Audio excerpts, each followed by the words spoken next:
আসসালামু আলাইকুম। অফিস থেকে আপনাদের ভাইয়া ফোন দিয়ে বলছে সেহরিতে আর মাছ মাংস খেতে ইচ্ছা করছে না, অন্য কিছু রান্না করতে। কি রান্না করব ভাবতে ভাবতে মনে হলো ফ্রিজে ছোট ছোট বেগুন আছে, চলুন দেখি কি রান্না করা যায় আজকে। আজকে প্রথমে রান্না করেছিলাম লাউয়ের খোসার সাথে আলু বেগুন দিয়ে একটি ভাজি।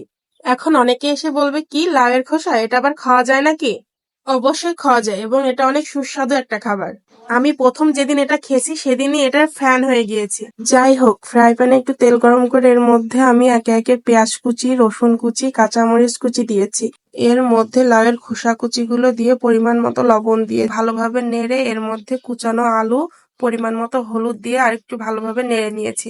লাউয়ের খোসা এবং আলুটা 50% এর মতো সিদ্ধ হয়ে গেলে এর মধ্যে চিকন করে কেটে রাখা বেগুন দিয়ে দিয়েছি। আর দিয়েছি কয়েকটা আস্ত কাঁচামরিচ।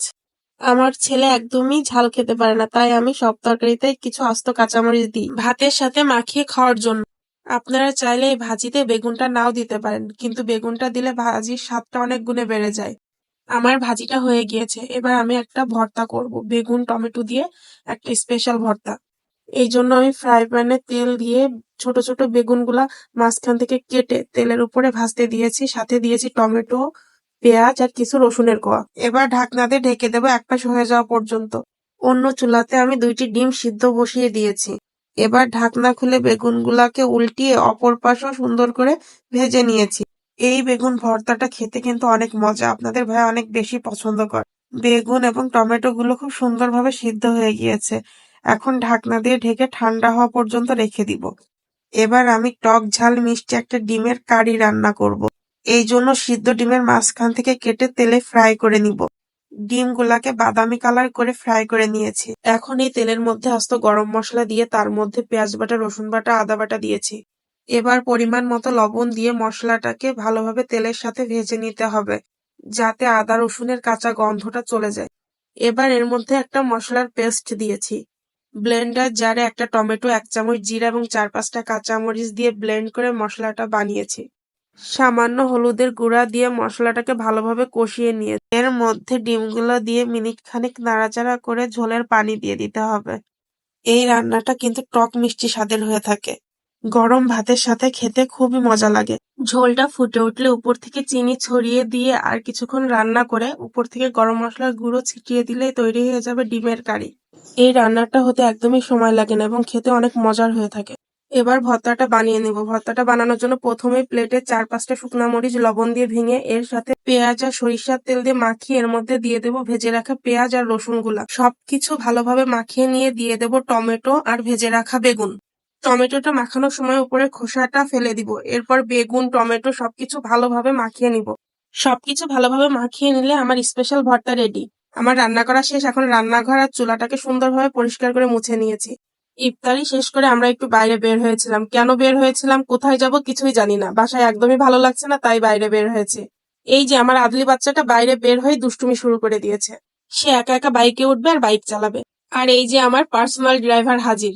ভাগ্যিস আমার এই পার্সোনাল ড্রাইভারটা আমাদের সব আবদার মেনে নেয়, না হলে আমার আর আমার ছেলেকে কে ঘুরতে নিয়ে যেত। কিন্তু আসল কথা, এখন কোথায় যাব?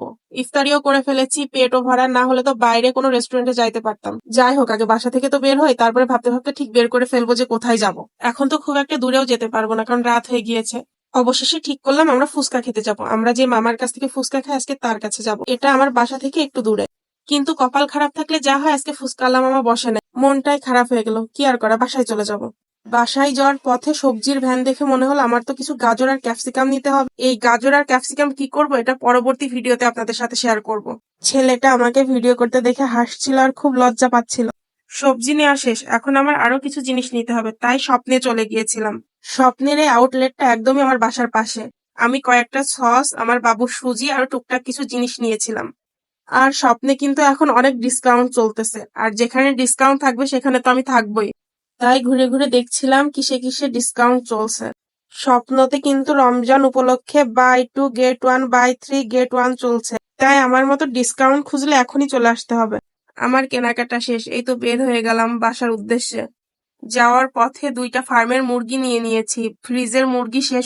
যাক, শেষ পর্যন্ত বাইরে যাওয়াটা একদমই বিফলে যায়নি। বেশ অনেকগুলা কাজই সেরে আসলাম। আচ্ছা, আপনাদের কার কার আমার মতো সুখে থাকতে ভূতে কিলাই? বাসায় ভালো না লাগলে বাইরে যেতে হবে, কাজ না থাকলেও বাইরে যেতেই হবে। ভাগ্যিস আমার বরটাও আমার মতো, না হলে যে আমার কি হতো। যাই হোক, এই তো আমি আমার বাসায় চলে আসছি। আপনারা এখন পর্যন্ত যারা আমার সাথে ছিলেন তারা প্লিজ আমার পেজটাকে ফলো দিয়েন, আর যারা ইউটিউব থেকে দেখতেছেন আমার চ্যানেলটাকে সাবস্ক্রাইব করে দিয়েন। আমার আদলি বাচ্চাটা আমার সাথে দৌড়ের প্রতিযোগিতা দিয়েছে, মাম্মামের আগে বাসায় পৌঁছাবে। আজকের ভিডিওটা এ পর্যন্ত। আল্লাহ হাফেজ।